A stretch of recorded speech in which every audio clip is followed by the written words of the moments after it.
زندگی اغلب کارآفرینایی که باشون کار کردم و اغلب ابرکارآفرینایی که باشون کار کردم اون رو دیدم و اون یک چیز بیشتر نیست و اون یک چیز بیشتر نیست و اون چیه؟ 500 ولش کن، 500 ولش کن. پرفورمنس یعنی چی؟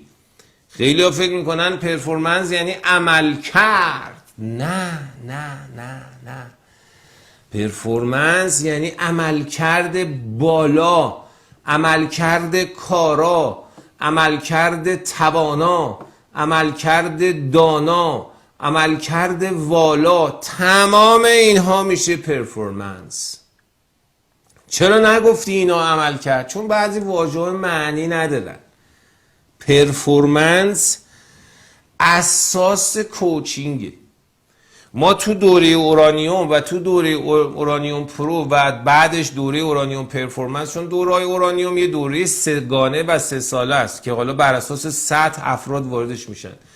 ما یه دوره نداریم که سالی 1 بار یا 3 بار یه دوره رو برگزار کنیم. ما یه دوره جامع داریم که یه دوره 3 ساله است. تمام آدمایی که تو این اکوسیستم قرار میگیرن کسب و کاراشون به لحاظ کیفی رشدای بی‌نظیری داره، چون خیلی وقتا رشد یه پدیده کیفیه، کمی نیست که من بتونم ازش استفاده کنم بگم 10% رشد کردم، 20% رشد کردم، 20 یا 30%.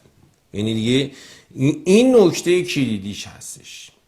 پرفورمنس یعنی چی؟ یعنی عمل کرده بالا که از طریق پتانسیل های پنهان ما این عمل کرد رشد میکنه. فصل اول بیزنس مستری در مورد درک پتانسیل. اصلا کتاب بیزنس مستری، دوره اورانیوم، دوره آموزشی که من دارم، فقط هدفم اینه که بیام 3 چیز رو در افراد بیارم بالا. 1، قابل احترام بودن در شبکهشون، در بین مخاطبشون، مشتریشون، کارمنداشون و خانوادهشون. 2، کسب جایگاه اجتماعی و 3، قدرت. چون افراد خیلی قدرت‌های پنهانی دارن که نمیدونن و شما باید نور بتابونی، نورافکن بتابونی روی اون بخشی از توانایی‌هاش، اون بخشی از پرفورمنس‌هاش رو بگی ببین این تو داری اینو و میتونی رشد کنی. ولی خب وقتی اونو دید یا شناختش، چطور نمیتونه این رشد رو داشته باشه؟ به آقای ناظمی زنگ بزنید بگید من در لایوم. چطور این رشد رو نمیتونه داشته باشه؟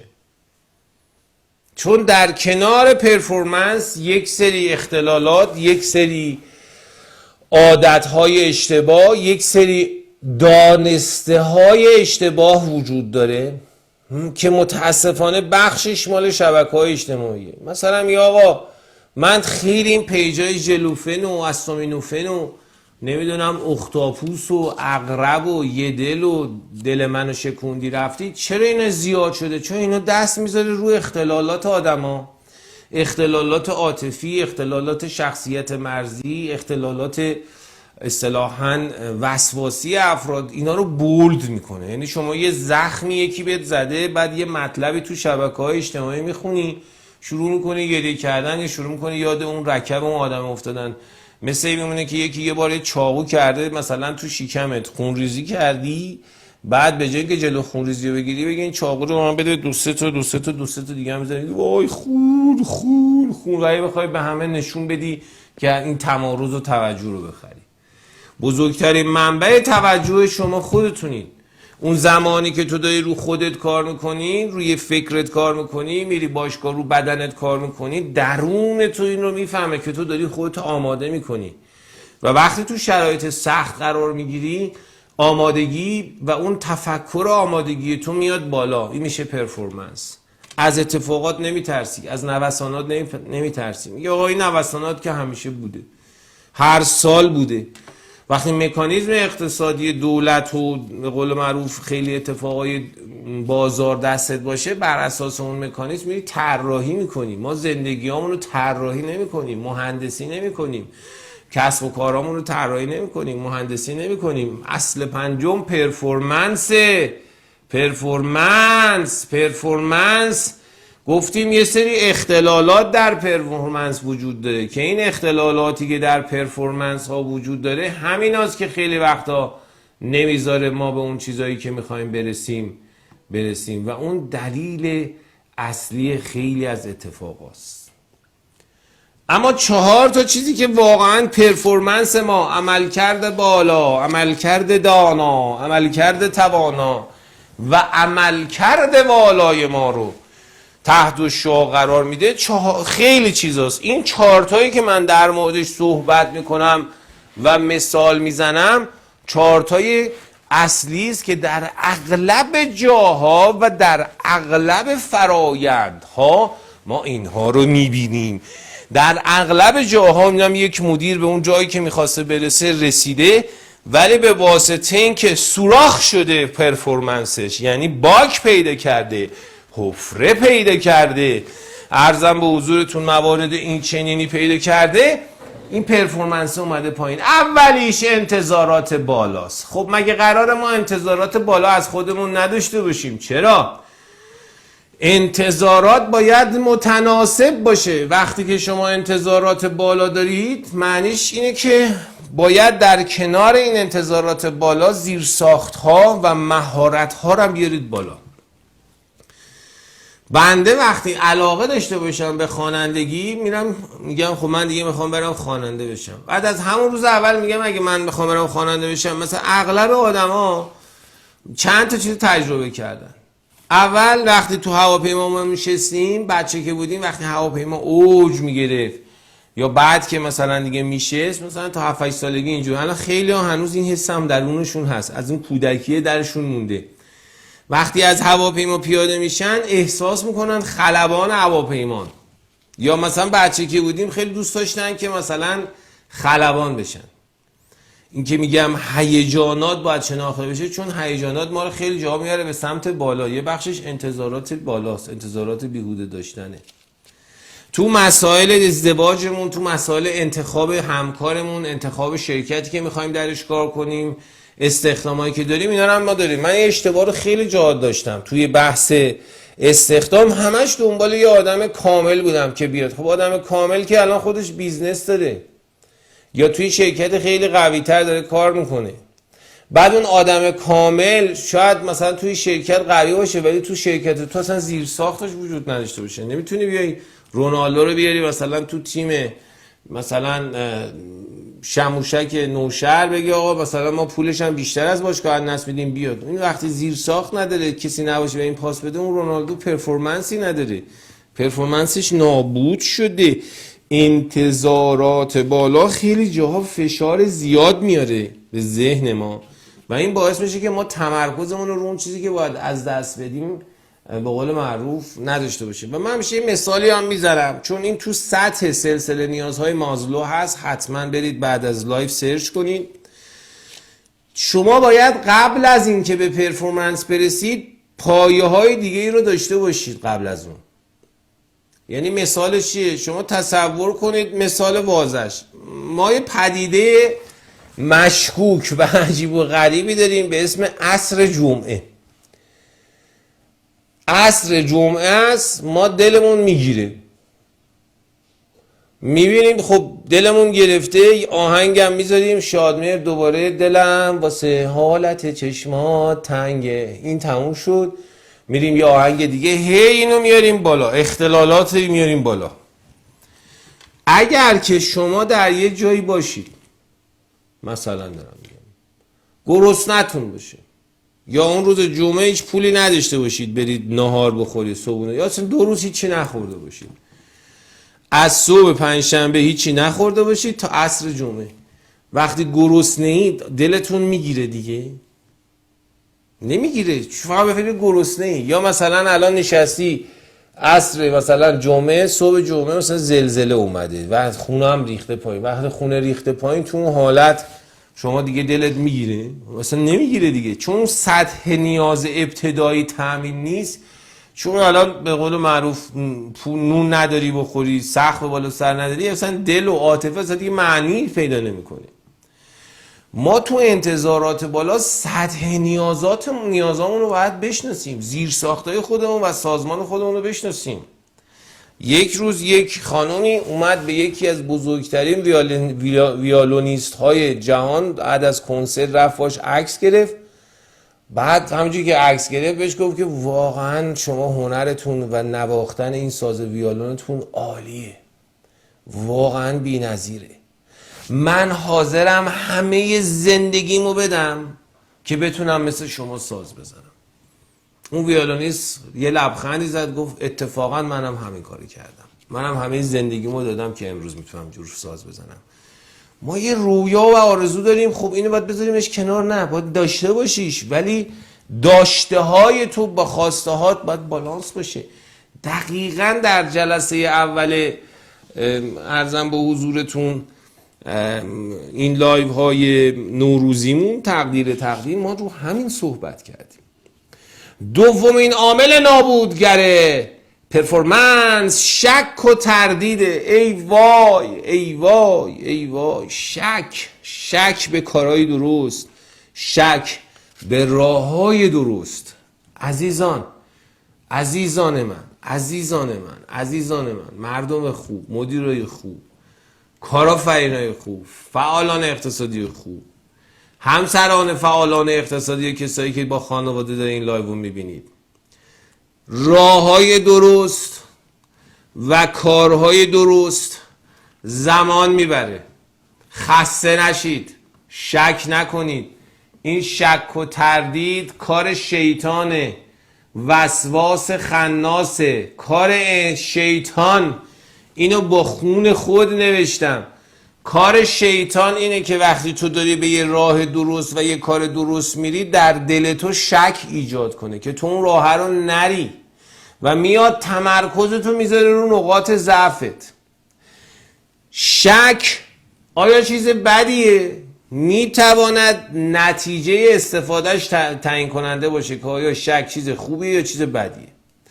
مثلا شما الان از خونه رفتید بیرون، من دقیقاً دیروز این اتفاق برام افتاد. رفتم از خونه بیرون، یادم نبود که این ریموت در پارکینگ رو زدم، در پارکینگ بازه یا بسته است. بعد تا رفتم خیابون رو دور زدم، دوباره از خیابون بغلی اومدم نگاه کردم دیدم بسته است، حواسم نبود. خب این شک اگر منجر به چک کردن یه چیزی باشه که دستاوردهای شما درش هست، این چیز خوبیه. یک روز یک آقایی اومد در زمان حضرت رسول، اومد گفتش که آقا تمام این چیزایی که تو میگی دروغه، تمام این چیزایی که میگی الکیه، تو میگی ایمان بیار، من به تو شک دارم. برخی از صحابه که تعصب داشتن، هیجان داشتن، شمشیر کشیدن، گفتن این ممحور الدمه، به رسول خدا توهین کرده.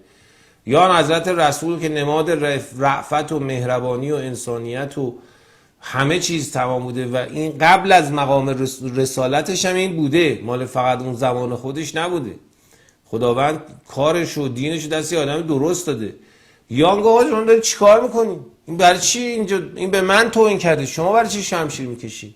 این شکی که داره مقدمه ایمان اتفاقا. این اصلا تا شک نداشته باشن تو ایمان پیدا کنه. مثل شما نیست که همینجوری ایمان آورده باشید و بعد به صورت به قول معروف هیجانی باشه. ایمان هم فرمول داره، برنامه داره. پس شک بسته به اون نحوه استفادهش فرق میکنه. شک و تردید اگر باعث بشه شما رو نقاط ضعفتون تمرکز کنید و بر اساس آموزه های لایو اول کم بود و کم داشت ها رو پیدا کنید و برید تبدیلشون کنید به پرداشت یا بود یا اصطلاحاً داشت، این شک و تردید خوبه. ولی اگر تو نقطه ضعف موندی ضعیف میشی، اگر خوردی زمین دستتو نمیگیرن، عکستو میگیرن. اینم یه جمله مزخرف بود که تو شبکه‌های اجتماعی پر شده و من این باعث میشه همینجوری من برم حس دپ بگیرم. مثلا شبکه‌های اجتماعی باز میکنی، اینستاگرام باز میکنی، فقط مدل دپه. توییتر رو باز میکنی، یه عده روشن‌نمای نخنما شده فقط منتظرن یه اتفاقی بیفته بزنن بپوکونن، بزنن به همدیگه فحاشی کنن، توهین کنن و فضایی که هست. سوم، ترس از شکسته. ما چون از شکست میترسیم پرفورمنسمون میاد پایین. ترس چیز بدیه آیا؟ نه. ببینید هر ستای اینا تا حالا مثلا انتظارات بالا داشتن بده؟ نه. چجوری میشه خوب بشه؟ چجوری میشه به وقوع بپیوندیم با پرفورمنسمون؟ به شرطی که برم زیر ساختان متناسب با انتظاراتم هست یا نه. شک و تردید بده؟ نه. اگر که من رفتم پیدا کردم کجا کمم و روش کار کردم دیگه بد نیست.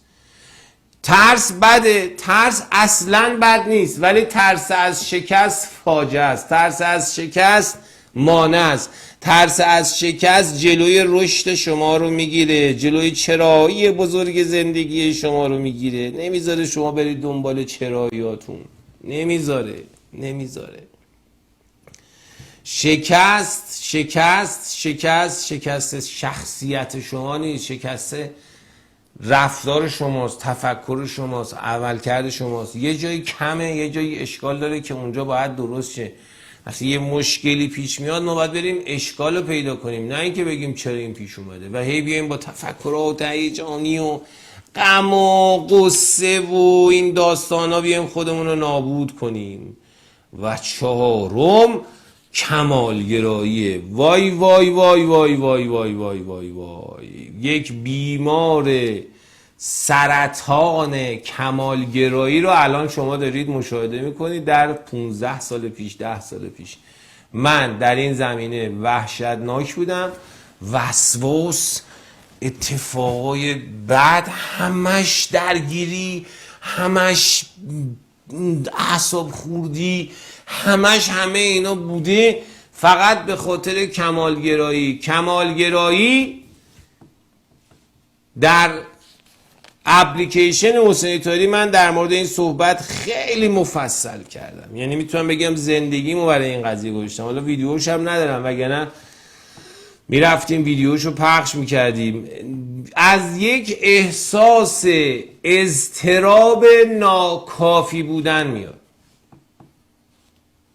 شما همین الان هم برای اینکه به خیلی چیزایی که میخواین برسید منابع دارید، امکانات دارید. اول خدا رو دارید، دوم خودتون رو دارید، با خودتون یه مغز دارید، یه بازو دارید، یه زانو دارید. این ستا کافیه. از این به بعد هر چیزی دیگه تو زندگیتون هست، حتی اضافه هم هست، شما ازش استفاده نکردید، برای همین پرفورمنس میاد پایین. یا خود ما، حالا نگم شما، خود منم خیلی جا این فضا رو نداشتم. بنابراین عزیزان دل من، شما هایی که زندگی خودتون و خانوادتون و دیگران براتون مهم هستش و سعی کردید با قرار دادن وقتتون، 556 نفر تو لایو ما هستن، من دیگه بعض وقتا عدد یادم میره، مددونه، هیچ کس هیچ تبلیغی برای این لایو نکرده، یه استوری نزدیم، یه SMS نزدیم. چرا؟ چون من اعتقاد دارم همه چیز همان گونه است که باید باشه. 550 تا منظور یه سالن اجتماعات الان آدم داخل این لایو ما هست و آدمایی که سریالن، یعنی دنبال میکنن بعد از این لایو های دفترچه‌ای دارن که بر اساس اون دفترچه میشینن توش ایده می‌نویسن. صحبتایی که من میکنم هم خیلی هاش هست خیلی ایده تو ذهن شما وجود میاره. اون چیزایی که تو ذهن شما به وجود میاد دنبال اونا باشید، وگرنه ما که مثل دو تا دوست داریم با هم صحبت میکنیم. بنابراین این نکته بسیار کلیدی است. حالا چطور پرفورمنس رو باید ببریم بالا و رو چه چیزایی کار کنیم که اینها رو یک ویدیوهایی میبینیم بچه ها گذاشتن. علتش هم اینه که امروز 8 دوره اورانیوم از 30 فروردین ماه شروع میشه.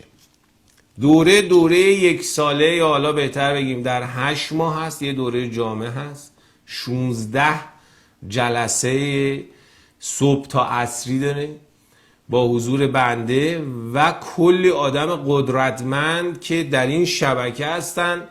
بسیاری از افرادی که در این 3-4 روز ثبت نام کردن در دوره آدمایی بودن که در ابتدای کمپین هم تماس گرفته بودن و میخواستن تو حضور داشته باشن، ولی خب شک و تردید داشتن. شک و تردیدشون هم درسته، باید برن بپرسن.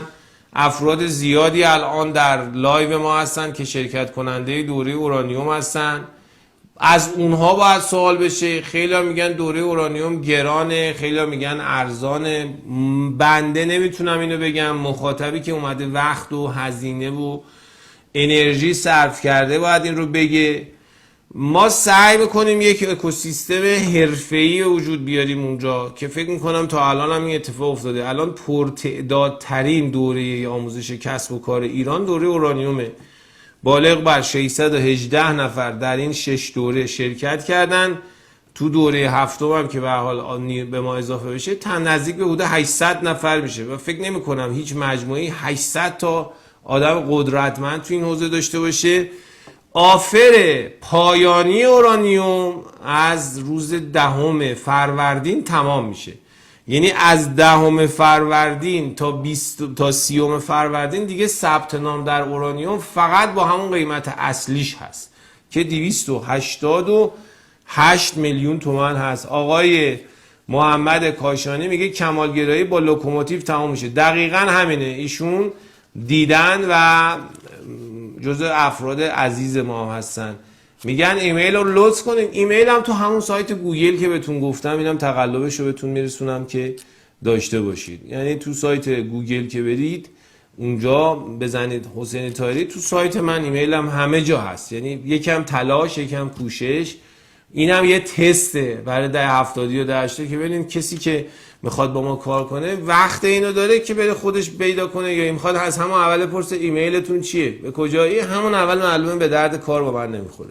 چون من مدل کارم تفویض کامله، تفویض اختیار، تفویض کامله. 1 2 دادن مسئولیت، 3 دادن آموزش و انتقال تجربه است که اون آدم خروجی رو به قول معروف بگیره. اینو داشتم عرض می‌کردم که دوره اورانیوم از 30 فروردین شروع میشه. آخرین آفر 10 فروردین ما هست. هر کسی هم با من کار کرده میدونه که وقتی بگم تمامه دیگه تمامه. چرا؟ چون این حق آدمایی که زودتر استفاده کردن ضایع میشه. ما روز اول آفر اورانیوم حدود 40 میلیون تومان آفر داشت. تو همون روز حدود 70 نفر ثبت نام کردن. دارید هم میبینید توی کمپینایی که همینجور گور بقیه مدرسا دارن استوری میذارن و پاشین بیاین و مثل آقای مخلص پور میگن بیاین بخرید. ما تقریبا عرضم به حضورتون محتوای کمپینمون خیلی نرم و ملو داره بره جلو، چون من برام واقعا کیفیت افراد مهمه تو این دوره با تجربیاتی که به حال داشتم. بنابراین روز 10 فروردین تمام خواهد شد. میتونید به شماره‌ای که این پایین میبینید کلمه برتری رقابتی رو ارسال کنید و روش داشته باشید. من برم روش کار کنم. میگه آقا من یه فلافلی ساده دارم 288 میلیون. من خودم خیلی از رفیقام تو شانشهر فلافلی دارن و این رقم‌ها براشون رقمی نیست. من فکر کنم که به نوعی تو این چیزا به قول معروف وارد نشی بهتره، چون پروفایلت هم فیکه، معلومه واسه چی داری مزه میندازی. بریم یک ویدیو ببینیم و بیایم. اورانیوم خیلی ساده است. دوره غنیسازی و مقاوم سازی کسب و کار